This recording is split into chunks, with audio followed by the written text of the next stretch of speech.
mungkin terakhir kita coba ada masih sedikit waktu untuk diskusi. Ya. Mungkin ada beberapa pertanyaan dari peserta e-forum ini. Mungkin sudah bisa direkap, Pak Irwan. Sebentar, Pak.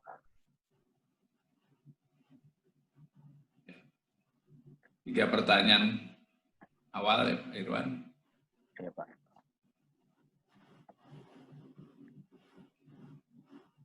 Mungkin tadi ada beberapa, belum sempat Irwan rekap, tapi beberapa yang Irwan, ada pertanyaan yang terkait dengan kondisi pandemi ini, khususnya dari sisi DKS dalam mengaudit.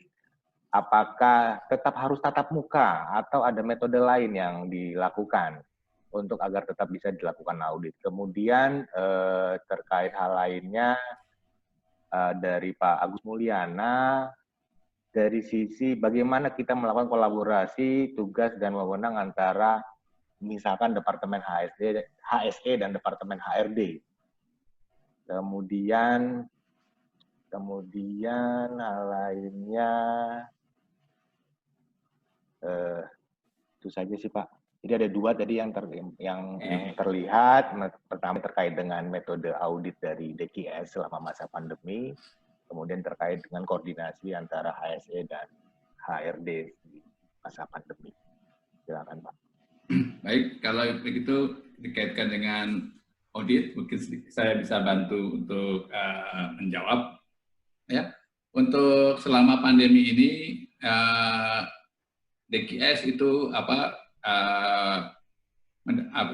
kita tahu bersama bahwasanya sulit untuk kita mengaudit secara tatap muka. Untuk itu dari DKS Jerman sudah memberikan informasi ke kami, bisa ada beberapa hal. Yang pertama, bisa dilakukan audit secara remote. Jadi auditnya secara online, ya. Untuk itu sebagai tahap pertama tadi kami akan mengirimkan form semacam form untuk aplikasi untuk dikaitkan dengan komunikasi, dikaitkan dengan kemungkinan persyaratan jaringan ataupun persyaratan internet dan lain sebagainya. Nah, dari situ dimungkinkan atau tidak dilakukan audit secara remote, jadi auditnya secara online. Itu yang pertama. Jadi ataupun juga kombinasi antara remote dan secara visit ke klien. Dalam arti tahap pertama audit, kemudian nanti dijadwalkan untuk apabila itu auditnya memerlukan visit, ya itu nanti ada penjadwalan untuk audit secara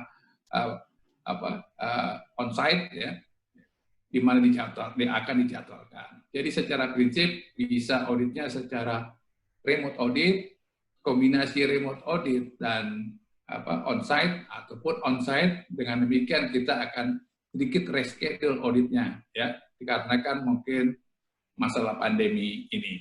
Itu mungkin yang pertama bisa kami coba untuk menjawab pertanyaan pertama. Kemudian yang kedua itu kolaborasi HRD dan HSE. Mungkin pihak narasumber itu bisa bantu untuk menginformasikan ataupun men-sharingkan informasi dikaitkan dengan HSE dan HRD. Dari Bapak narasumber bisa membantu, misalnya yang awal mungkin dari Yamato Gawang, dari Pak Slamet, ya. Apakah ada kombinasi ataupun orangnya sama atau ada orang yang berbeda? Mungkin di pertanyaan sama HRD mungkin berbeda. Ya, kalau di Yamato Gawang itu satu ini atau beda Pak antara HSE dan HRD? Ya, baik Pak Enggi, kalau di tempat kami kolaborasinya itu satu, dari infrastruktur itu HRGE Pak. HRGE. Pasti larinya semua ke GE di tempat kami. Tapi kalau dari pengawasan implementasi protokol daily itu by HSE Pak. Seperti HSE melakukan pengawasan terhadap kerja-kerja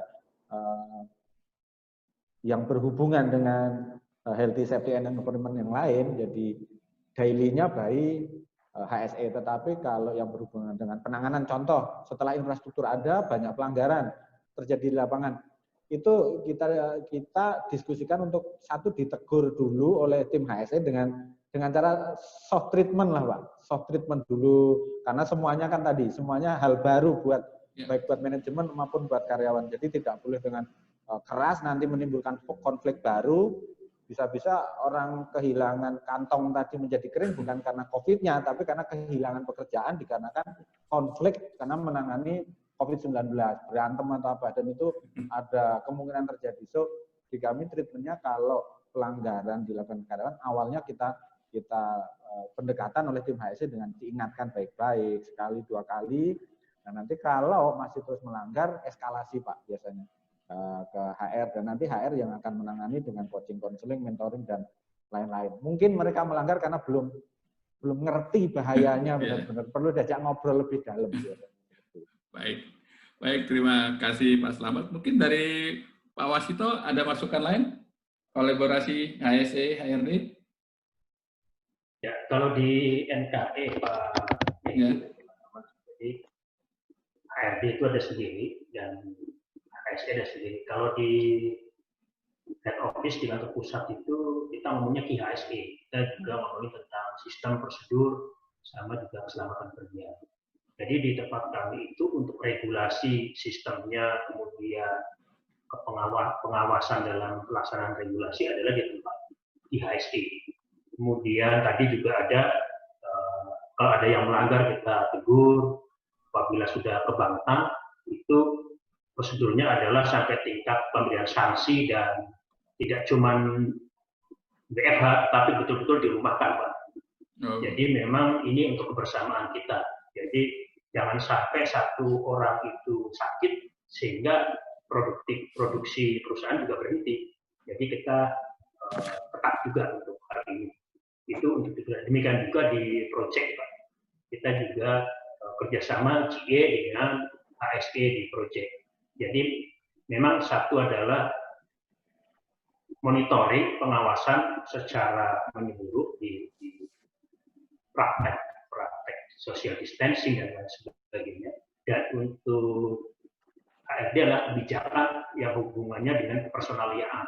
Jadi kalau seseorang melanggar, otomatis itu nanti akan ditegur sama HRD. Termasuk penentuan jadwal jam kerja. Jam kerja itu HSE bisa punya wewenang, termasuk penentuan WFH. Siapa yang ada di kantor, siapa yang ada di rumah. Kalau di kantor pusat di tempat kami, umur 50 tahun ke atas itu bekerja seminggu 3 kali. Tapi di bawah 50 itu kerja masuk setiap hari.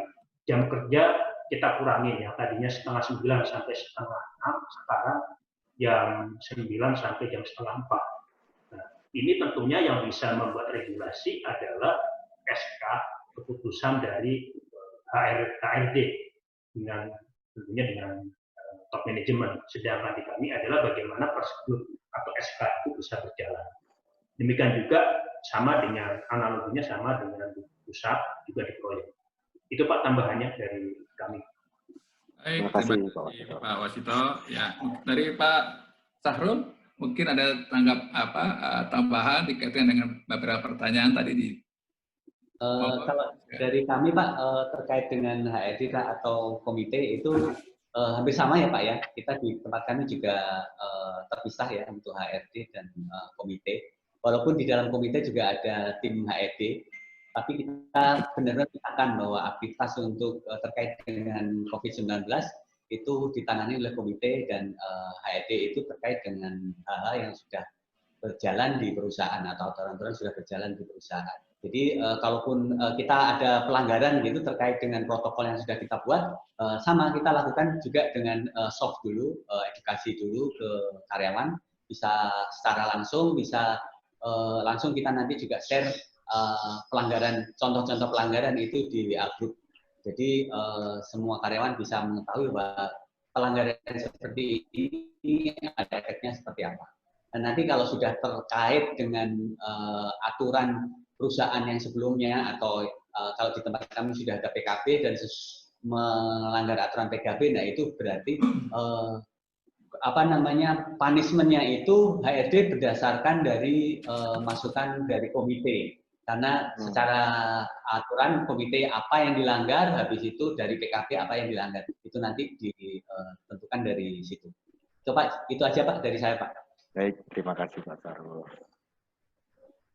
Baik, Bapak Ibu sekalian, dengan tadi berakhirnya paparan, kemudian juga diskusi. Tadi kita sudah sama-sama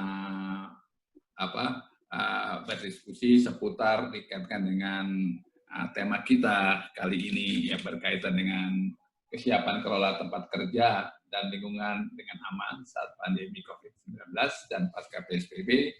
Maka ya berakhir pula tadi kegiatan e-forum ya. Edisi pertama tadi ini khususnya berkaitan dengan tema tersebut. Untuk itu ya kami atas nama DKS ya, mengucapkan terima kasih kepada para narasumber kami ya yang hari ini yang telah sharing ya pengalaman kesiapannya dalam menghadapi COVID ataupun pasca PSBB ini. Nah, mungkin dari sebagai bentuk apresiasi kami dan penghargaan kami kepada narasumber, ya kami mungkin secara simbolis kami ingin memberikan ya semacam tanda penghargaan ataupun sertifikat, ya bukan sertifikat, penghargaan ya kepada ya mungkin dalam bentuk sertifikat ataupun ini Mbak dari Pak Irwan bisa di-sharing? Ya Pak.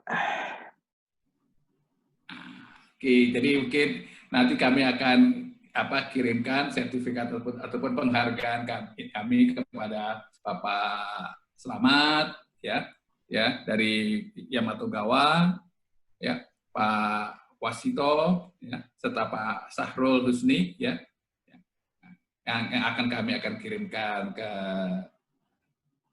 tempatnya masing-masing. Dan begitu pula juga tadi dari beberapa peserta itu mengharapkan adanya materi dari DKS.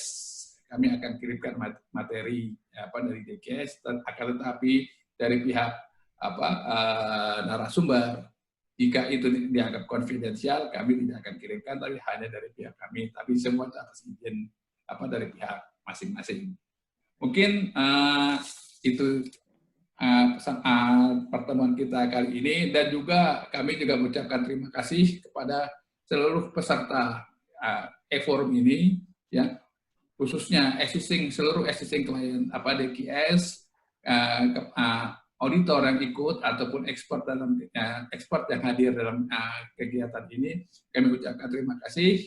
Nah, apabila tadi nanti ada kesalahan, kurang lancarnya dari kegiatan ini, kami dimohon dibukakan pintu maaf, dan juga jika kegiatan ini kami lakukan semata-mata untuk mendapatkan manfaat bagi kita semua, dan juga media ini juga bisa sebagai forum untuk kita saling mengenal antar klien DKS, kemudian kita bisa sharing knowledge. Nah, dan kami harapkan kegiatan ini juga bisa kita akan lakukan rutin ya, untuk kita bisa saling mengenal satu yang lain, dan juga ada informasi-informasi lain yang terbaru yang mungkin kita bisa sharing bersama. Mungkin itu saja yang bisa kami sampaikan. Terima kasih atas partisipasinya. Wassalamualaikum warahmatullahi wabarakatuh.